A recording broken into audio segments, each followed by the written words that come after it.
I shall now reveal unto you fully this knowledge and wisdom, knowing which nothing else remains to be known in this world.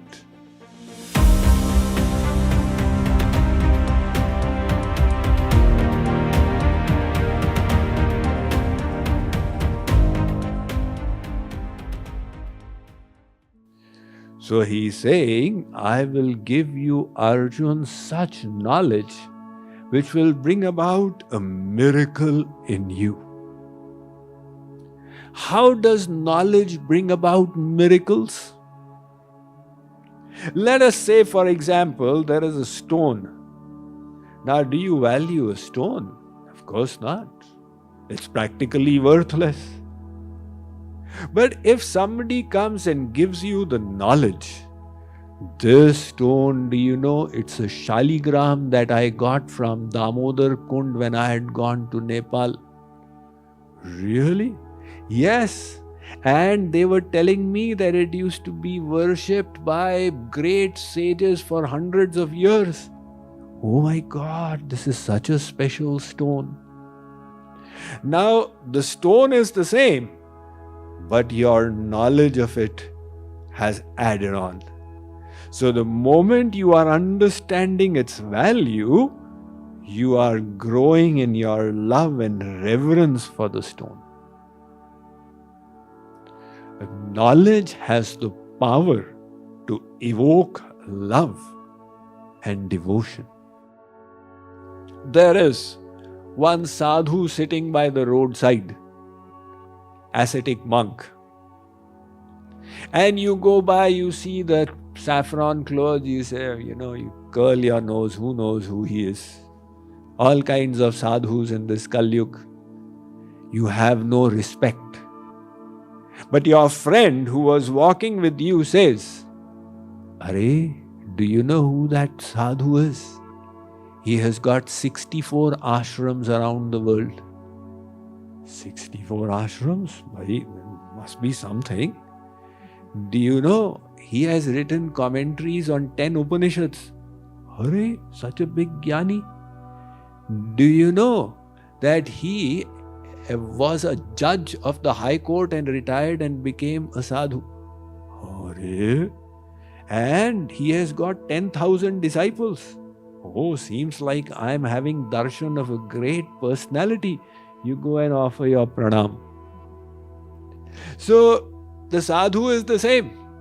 But as you are learning about him, your devotion is increasing. Likewise, we want to develop, cultivate love for the Supreme in our hearts.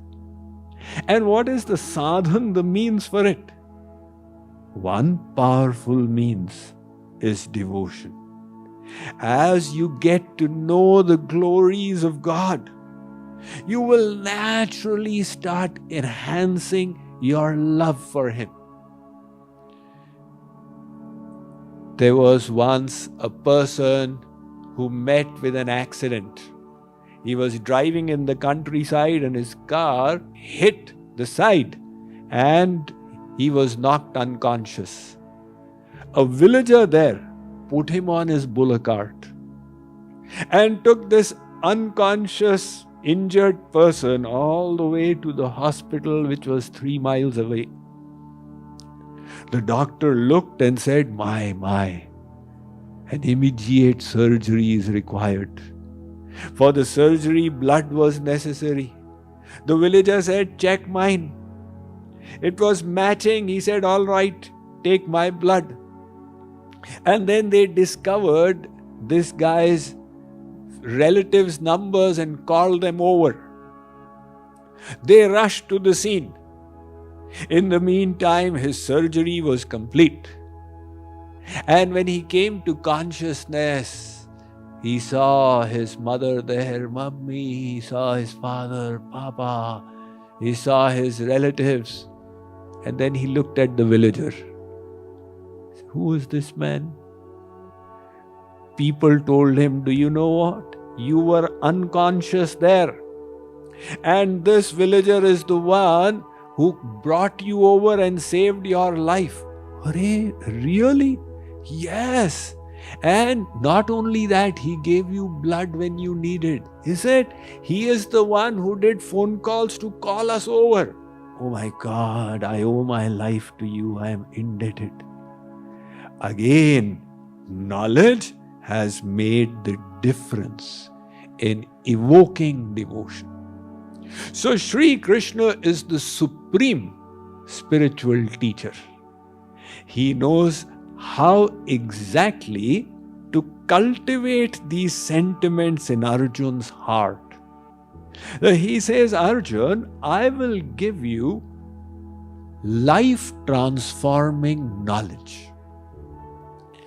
This modern age is called the age of knowledge.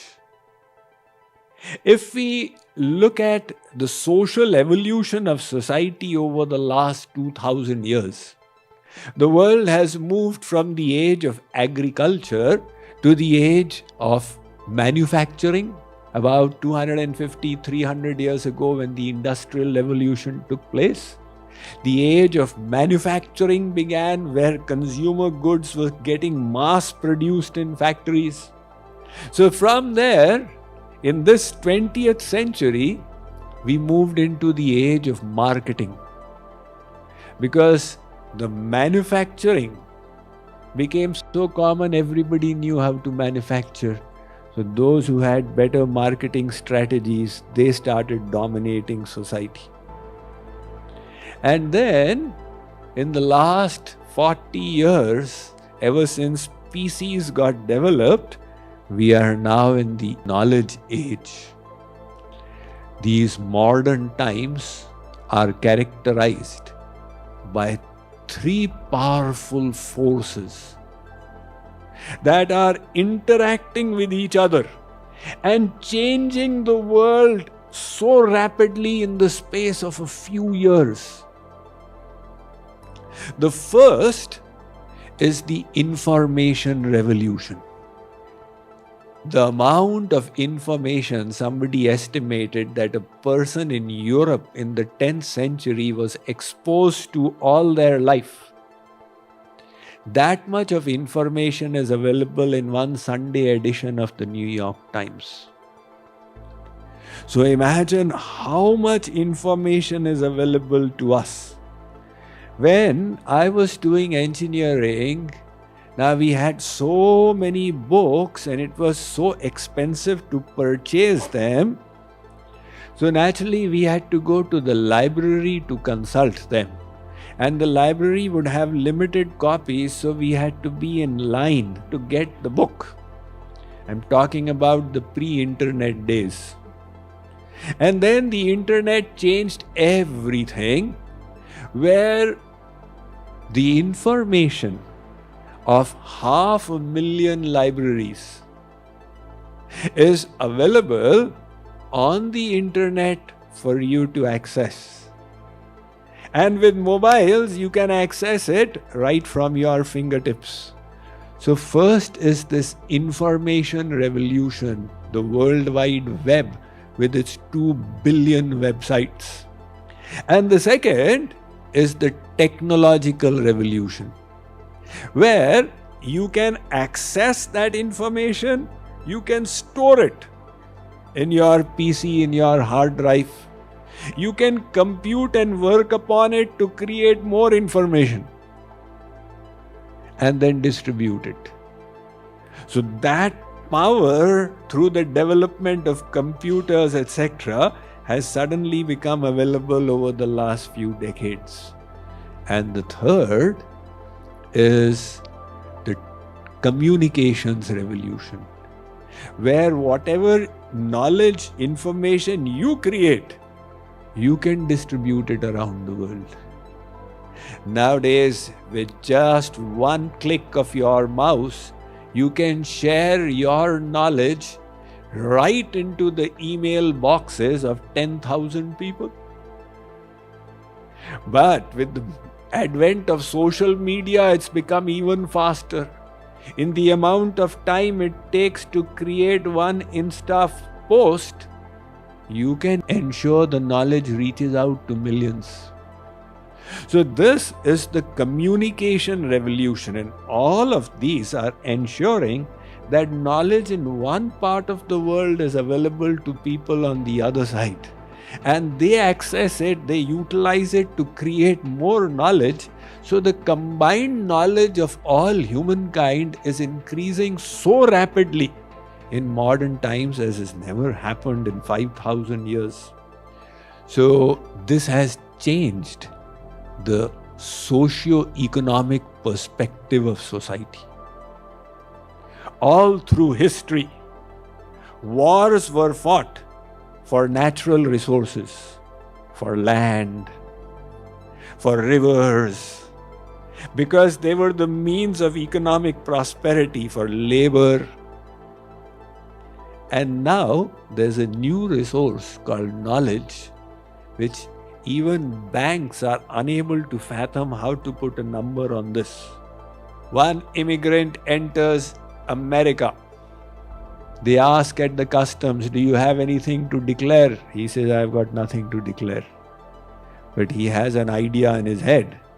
And very soon, he launches a company which becomes worth 1 billion. This is the age of knowledge. And despite all the knowledge resounding like never before,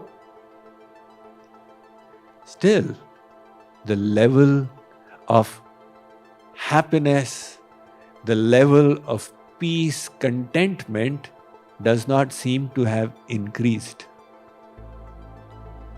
What is the reason for this? When knowledge is so powerful, why is it that humankind is not getting the benefits it should?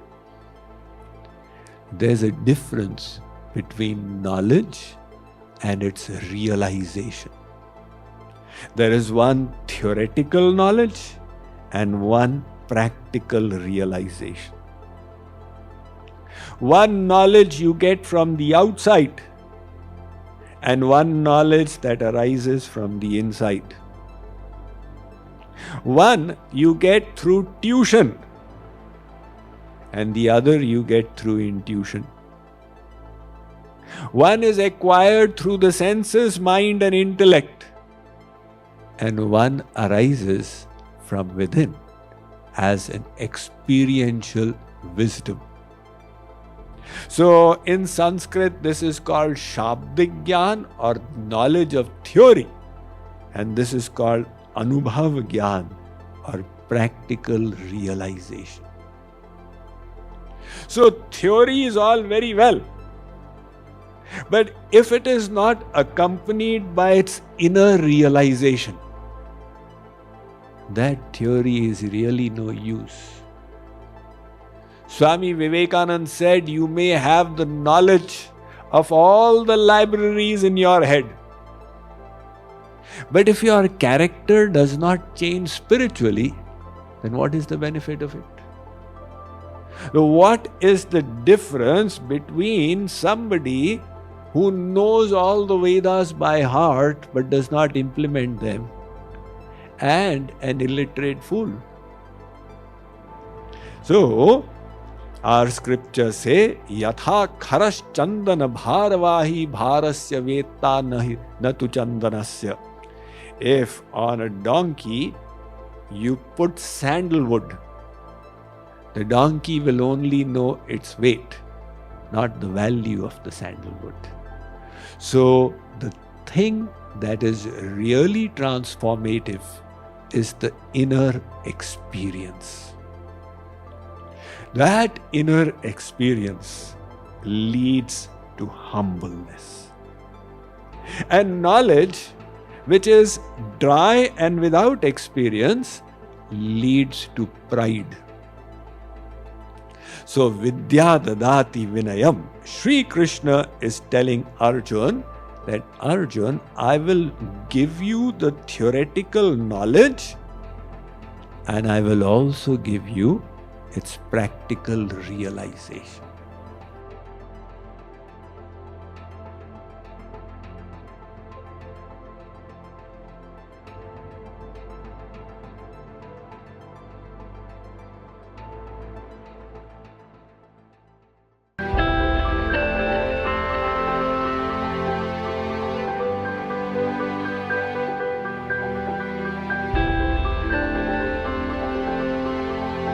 Arjuna Uvacha